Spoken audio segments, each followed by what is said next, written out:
Dalam fikih Imam Syafi'i, salat tidak sah jika tidak ditutup dengan sholawat. Kenapa? Sholawat antum itu pasti nggak khusyuk. Tapi kalau ditutup sholawat Allah terima. Diterima aja. Yang penting ada nama Nabi Muhammad sallallahu alaihi wasallam. Mau sholawat yang diterima. Mau sholat yang diterima. Sholawat yang banyak. Saya pastikan tadi sholat isya'nya hanya 0,0 sekian yang khusyuk. Selebihnya kusut. Ya. Minal khasyi'in enggak. Minal kusutiyin. Kalau itu saya yakin.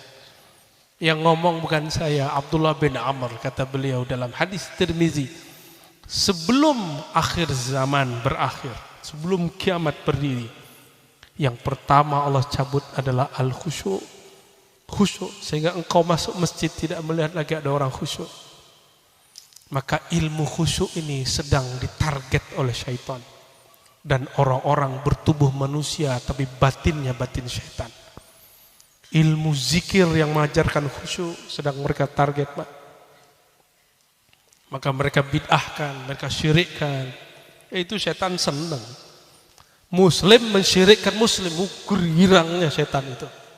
Dan hari ini terjadi, muslim membid'ahkan muslim, senang setan. Muslim menyesatkan sesama muslim, senangnya setan. Antum mau nyenangin setan atau nyenangin Nabi Muhammad sallallahu alaihi wasallam? Nabi berdoa, ya Allah, la taj'al ummati yadribu ba'duhum ba'd. Ya Allah, jangan jadikan umatku saling pukul memukul, saling pecah belah satu sama lain. Itu minta Nabi Muhammad SAW. Tapi Sayyidina Jibril, karena beliau membawakan ayat dari Lauh Mahfuz ke bumi, hafal 3 ayat, minimal 3 ayat, bahwa Allah tidak menghendaki persatuan, Allah menghendaki ikhtilaf. Walau syaa Allah la ja'alakum ummatan wahidah. Allah kalau mau Allah jadikan kamu ini satu umat, tapi tidak. Nabi nangis, Pak. Maka siapa yang memperjuangkan ini, dia sedang menenangkan hati Nabi Muhammad sallallahu alaihi wasallam. Maka saya berniat dari hati paling dalam, hamba Al-Fakir Ar-Razi Hashim, untuk memperjuangkan islah antara umat walaupun persatuan sulit. Kita islah antara umat Nabi Muhammad sallallahu alaihi wasallam. Tapi kawan kita islahnya cuma dalam bab kesamaan politik. Kalau sama politiknya dia islah. Dulu di masa Nabi ada pilkada enggak, Pak? Pilkabe? Pemilu? Enggak ada. Maka antum yang menganggap politik itu bagian dari iman, dia telah menjadi khawarij, pembawa bid'ah di umat ini. Antum yang dulu ngembos-ngembosi umat, mohon maaf, beda politik, beda pilihan, beda iman, antum telah memecah umat Nabi Muhammad sallallahu alaihi wasallam. Antum sudah bikin sakit hati Nabi Muhammad sallallahu alaihi wasallam. Sudah membuat Rasulullah sedih.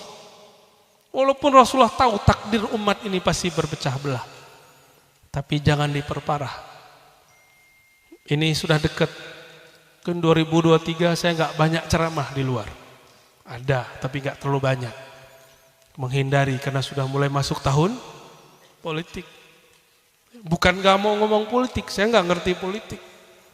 Serahkan kepada ahlinya, fardu kifayah. Sebagaimana ahli politik jangan juga ngomong agama yang dia gak ngerti. Sepakat gak? Islam tidak terpisah dari politik. Betul, Islam.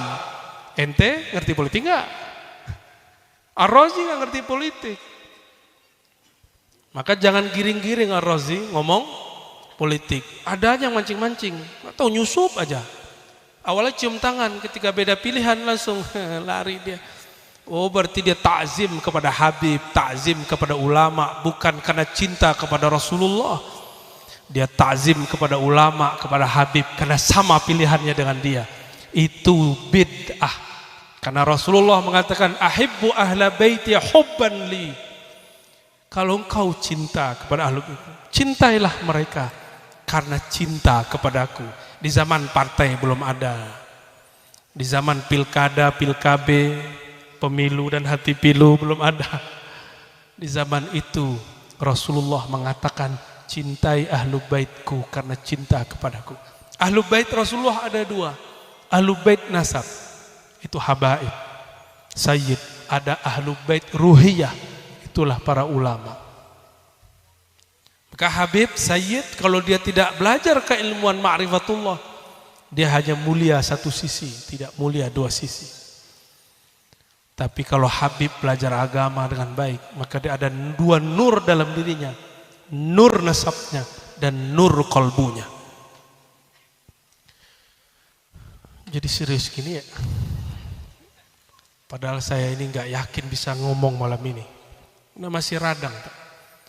Hampir setiap malam kita berbicara tentang Nabi Muhammad SAW.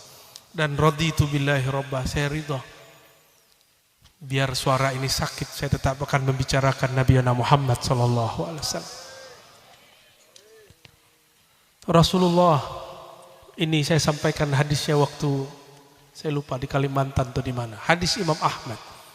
Nabi melihat dari jendela, melihat ke dalam masjid. Ternyata dalam masjid sahabat-sahabat sedang memuji Rasulullah sembari benari. Kata kawan, main terbangan di masjid bid'ah. Waduh, bid'ah. Di hadis Nabi, sahabat main tari pedang dalam masjid. Dan Nabi membiarkannya. Malah Nabi nanya, mereka baca apa itu kok koman kamit?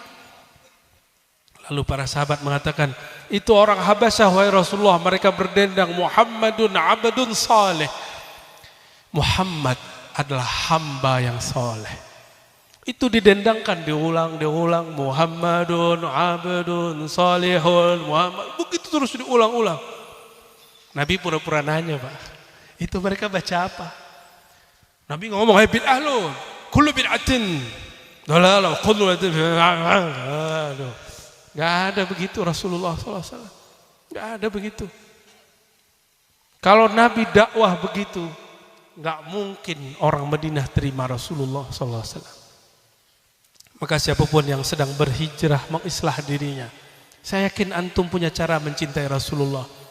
Udahlah gak usah ikut maulid kayak kita nih yang ahli bid'ah ini ya gak? Ya udah antum ambil aja akhlak karimah Rasulullah sallallahu alaihi wasallam.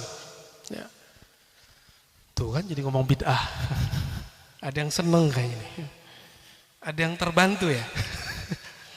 Aneh nggak bantu antum kok. Bantu dong.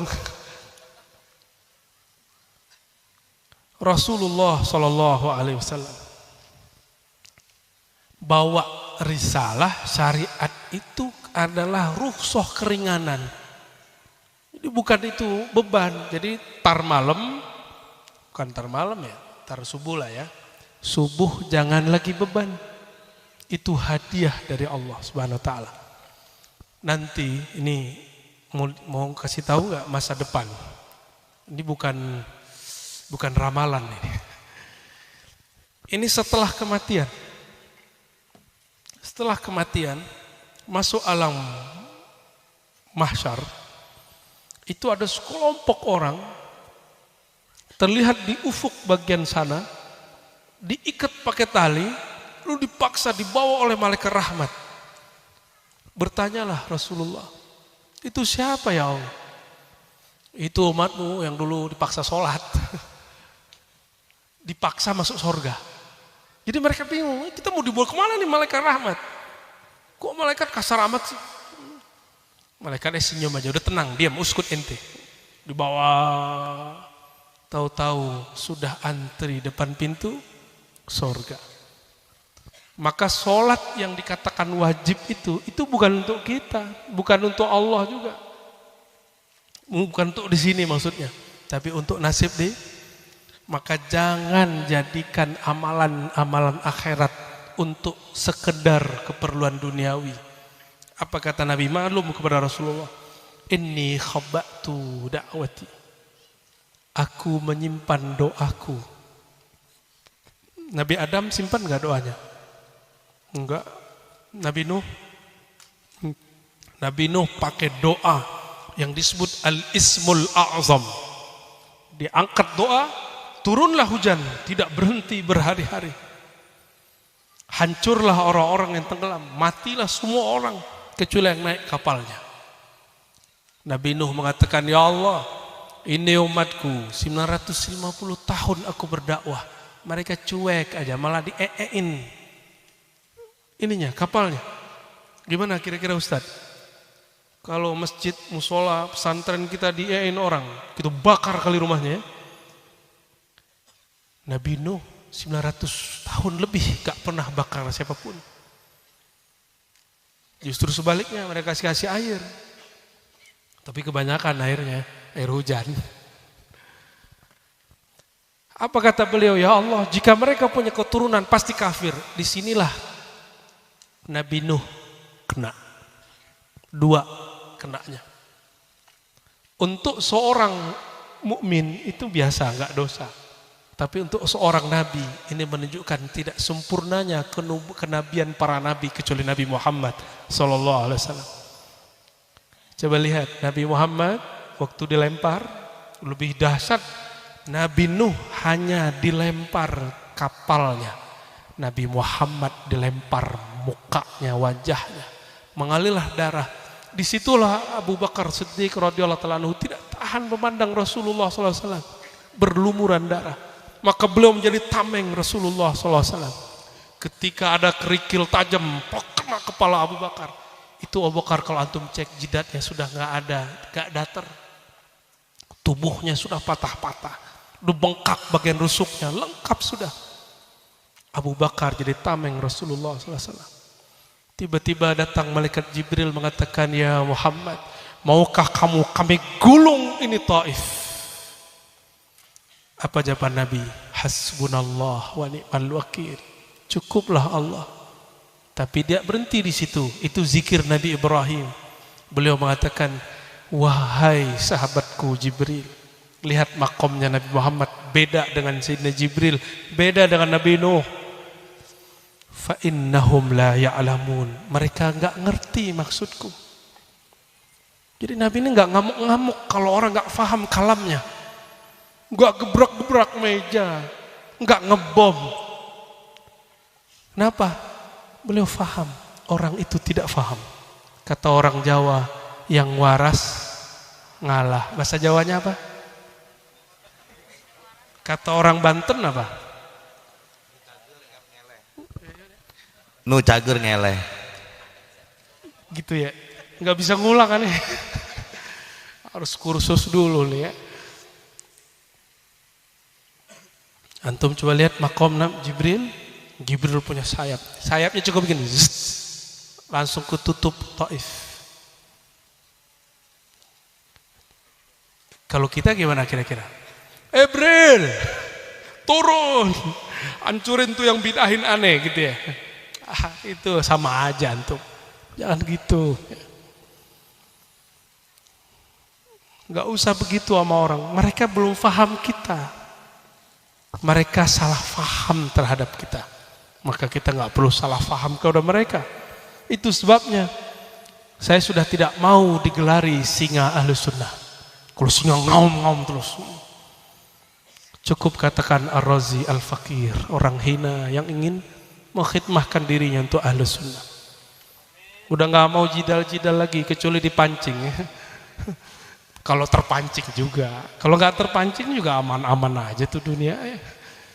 Seumur-umur dakwah sesekali aja terpancing. Karena dia merendahkan Rasulullah, saya baru naik suaranya. Kalau Ar-Razi direndahkan, saya terima. Coba antum melihat. Kalau yang melihat perjalanan dakwah saya dihina, saya diam aja. Sekali aja marah ya. Itu pun marahnya pakai bahasa kiasan. Ya ada. Saya lagi belajar mengikuti akhlak Nabi Muhammad SAW. Mungkin Ar-Razi belum berhasil dulu, semoga ke depan lebih berhasil lagi. Semoga yang hadir juga berhasil, amin. Kalau begitu ntar mungkin tengkar gak sama bininya sama lakinya? Gak mungkin kalau Nur Muhammad sudah berdiri di dalam kolbu, gak mungkin. Ngalah paling, ngalah aja. Karena orang ngalah itu Nur Muhammadnya terang. Nur Muhammadnya terang. Siapa yang ngajarin ngalah? Nabi Muhammad SAW. Ngalah untuk menang. Karena orang yang ngalah itu kekuatannya banyak. Orang yang suka marah-marah, energinya habis sebelum saatnya berjuang. Imam Mahdinya belum nongol kok. Ya, antum udah pengen perang aja ya. Tenang ya. Kita ini nggak ada yang takut jihad. Kita ini semua ingin jihad mati fisabilillah. Kalau ada perang fisabilillah hari ini, saya yang paling pertama maju insya Allah. Tapi yang sesuai dengan hukum syariat. Bukan hukum syahwat. Pengen menikahi 72 bidadari, itu hukum syahwat namanya. Kita percaya hadis itu, tapi bukan begitu caranya. Ya. Allahumma sholli ala Muhammad. Kita tadi lagi bahas apa? Yang bahasa Sunda tadi apa? Sing waras nu tager ngeleh. Ya, bisa juga kan? Nabi Muhammad, lihat makom Sayyidina Jibril. Coba ini bisik-bisik kita sesama manusia. Ternyata malaikat itu suka emosi. Tuh? Enggak, semoga mereka enggak denger ya. Itu buktinya dalil kuat bahwa malaikat itu emosi. Lebih penyabar siapa? Tubuhnya tidak sebesar malaikat. Tubuhnya tubuh Sayyidina Muhammad, anak Abdullah. Tapi nur di dalamnya, itu yang disebut Muhammad Nurullah. Maka Muhammad, kajian Nur Muhammad yang dulu dibahas orang, Nur Muhammad sebelum ada alam ini, itulah yang kemudian Allah kasih wadah bernama Muhammad bin Abdullah. Enggak boleh dibeda-bedakan sosok ini, dua-duanya sama. Udah mulai sadar makom Nabi Muhammad? Coba yang jadi khalifah malaikat Jibril. Bentar-bentar bom bumi ya. Ya, jadi bumi ini akan hancur bukan karena dijaga, tapi karena malaikat ngamuk-ngamuk mulu. Sorry nih malaikat Jibril ya. Ini kita lagi muji Nabi kita ya. Ya, Nabi ente juga Jibril. Kan rahmatil alamin, rahmat bagi semua. Di situ Jibril juga belajar kepada Nabi Muhammad sallallahu alaihi wasallam. Makanya Jibril setelah itu tidak pernah lagi menawarkan kemarahan. Sampai akhir zaman Imam Mahdi turun. Baru dia turun lagi menawarkan itu. Tapi malaikat Jibril setiap bulan, bahkan mungkin setiap tahun turun. Tanazzalul malaikati warruh. Lain dengan Nabi Nuh. Nabi Nuh mengatakan, ya Allah, jika mereka punya anak, anaknya pasti kafir. Nabi Muhammad ngomong apa? Ya Allah, mereka tidak ngerti aku. Semoga keturunannya mengerti siapa aku, sehingga beriman kepadaku. Beda? Umur Nabi Muhammad hanya 63. Umur Nabi Nuh 950 tahun. Maka umur 60 itu sama dengan 1000 tahun. Bayangkan jika umur Nabi Muhammad 1000 tahun. Mungkin dakwah ke planet Mars kali ya. Allahumma sholli ala sayyidina Muhammad. Itu Nabi kita. Maka siapapun yang cinta kepadanya, ambil akhlak ini yang disebut tadi uswatun. Antum mungkin gak sanggup ngambil sholatnya, udah ambil uswatun hasanahnya.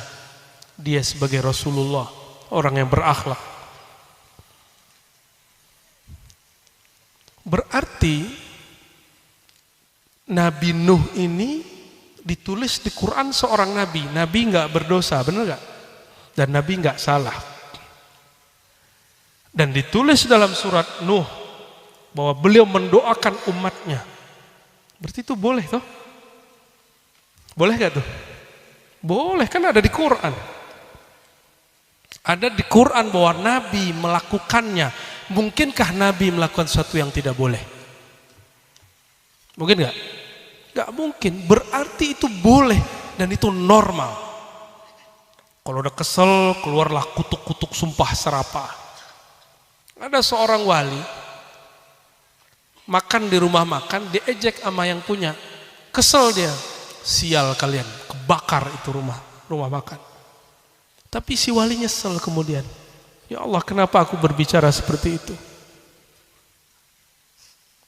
Itu baru Nur Muhammad ada dalam kolbunya. Tes keramat namanya itu. Ya. Tapi kalau antum yang ngomong kayaknya nggak laku deh. Kita nggak dihargai dikit, tersinggung. Ar-Razi masih begitu, Pak. Maka saya malu. Saya ulang-ulang cerita ini supaya ini menjadi akhlak kita semua. Apalagi yang berbicara ini. Nabi Muhammad sallallahu alaihi wasallam. Ketika beliau mengatakan, ya Allah, mereka tidak ngerti siapa aku. Berarti Nabi Muhammad itu tidak pernah menempati, menghukumi orang seperti dirinya. Nabi selalu membawakan perasaan dirinya ke orang lain. Oh, itu yang dia rasakannya. Kita enggak ya? Wajar kita bukan Nabi Muhammad ya, sallallahu alaihi wasallam. Laqad kana lakum fi Rasulillahi uswatun hasanah. Sungguh dalam cinta kepada Rasulullah ada uswatun hasanah, ada contoh yang baik, contoh yang indah. Itu contoh yang indah, Bapak Ibu. Pernah dengar Nabi ngambek nggak sama istrinya? Akang pernah ngambek sama istri nggak? Ngamuk. Jujur, bagus jujur. Daripada yang nggak jujur, kayak soleh gitu, kayak tegar, padahal dalamnya kerupuk. Nabi Muhammad itu nggak pernah marah sama istrinya. Kalaupun marah, beliau menghabiskan hal marahnya keluar. Gimana cara beliau marah? Semua istrinya nuntut. Istrinya bukan satu, istrinya banyak. Satu istri nuntut, udah pusing kita, Pak. Gimana 2 istri, 3 istri? Rasulullah istrinya 13. Meninggal, cerai 2. Lalu meninggal 2 orang, sisa 9. Semuanya nuntut. Nuntut hari lebih, jam lebih, perhatian lebih, fasilitas lebih. Wajar dong? Wajar. Bahkan istri-istri Nabi itu ada partai-partainya. Ada partai Aisyah, ada partai Ummu Salamah. Oh, ada partainya. Seru, Pak, denger kisah Nabi itu. Tapi Nabi saya nggak temukan satu riwayat pun beliau merhadik istrinya. Nggak pernah. Coba antum yang pernah menghadik istri, apalagi mukulin istri, kayak berita kemarin-kemarin itu ya. Ngeri itu ya. Yang suka mukul itu siapa sih? Walaupun di Quran ada, kalau perempuan bermasalah nusyuz, itu ada kalimat wadribu. Tapi wadribu di situ ghairu mubrih. Pukulan yang tidak menyakitkan. Berarti pukulan apa dong? Cubit yang bikin tambah kangen. Ya, yang jomblo gak paham. Cepetan makanya. Jangan jomblo mulu. Antum gak sempurna ikut Nabi kalau jomblo ya. Nabi ketika semua istrinya nuntut begitu, ditambah 2, Sayyidatuna Aisyah, paling tinggi cemburunya. Dan yang kedua, Hafsah, wajar. Bapaknya Sayyidatuna Aisyah siapa? Abu Bakar. Bapaknya Hafsah siapa? Oh, Umar, wajar dong. Jawara semua tuh, berkelas. Saya nggak bisa pikirkan tuh gimana posisi mereka. Tiba-tiba Nabi kemudian agak kesel, tapi keselnya Nabi nggak kayak kita. Kalau mungkin masih ada yang banting-banting kepala, plong gitu. Nggak mau nyakitin bini, nyakitin kepala, konyol ente, kepala dibentur-benturin ya. Ada juga yang pintu hancur, ada yang piring. Wajar, itu normal. Tapi ini bukan pembenaran loh ya. Ini bukan pembenaran. Kan kita lagi baca ayat, laqad kana lakum fi Rasulillah uswatun hasanah. Gimana cara Nabi ngambek? Antum kalau lagi marah, jangan sekamar dulu. Pindah kamar. Jangan jawab kata-kata orang lagi marah. Diam aja. Kalau nggak bisa meluk dia, nyium dia, udah ya pindah kamar. Jangan usir dia, orang lagi marah. Ya, kita yang keluar. Kalau kita nggak bisa menenangkan, kita yang keluar. Nabi sudah nggak bisa pindah kamar, maka Nabi pindah rumah. Disebut ila, beliau kemudian bersumpah, ya sudah, saya nggak akan datang kepada kalian sebulan lamanya. Tuh sebulan namanya ila. Ntar jangan dicobain kan. Ya, itu Nabi. Ya. Kalau antum kata istri, ntar gue cari yang baru aja deh. Gak bisa juga ya, sok laku ya. Baik. Itu Rasulullah SAW. Walaupun di Quran ada perintah boleh wadribu, boleh kamu mukul walaupun tidak menyakitkan.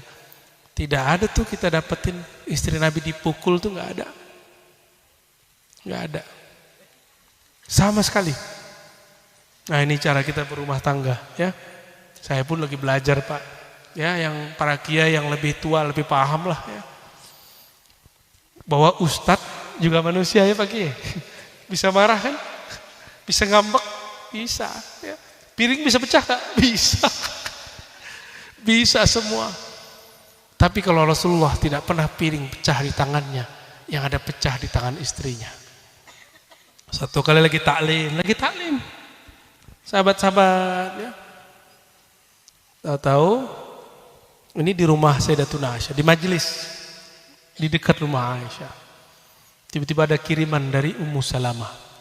Itu ketua geng, tapi seberang, beda partai dengan Sayyidatuna Aisyah. Apa yang terjadi? Sayyidatuna Aisyah pegang tapi pura-pura jatuh. Pecah Pak. Jadi Nabi nggak pernah mecahin. Yang mecahin siapa?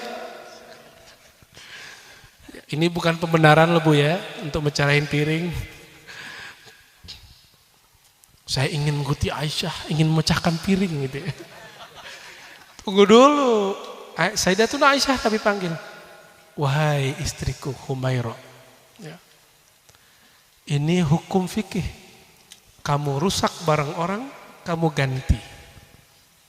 Sayyidatuna Aisyah kemudian ganti. Ketika itu pecah, apa kata Nabi? Gharat ummukum, ibunda kalian sedang cemburu. Tuh, Nabi nggak marah Pak. Nabi nggak ngomong kayak orang Rafidhah, kelompok Rafidhah ngomong apa-apa nih Aisyah, masa memecahkan piring depan Rasulullah, laknat terhadap Aisyah. Mereka ngomong begitu. Saya dengar sendiri Pak, mereka ngomong begitu. Kita nggak begitu memahaminya. Kayak dia nggak punya bini aja ya. Kayak dia nggak pernah ketengkar sama bininya. Mungkin dia punya istri tapi nggak pernah kejadian ini.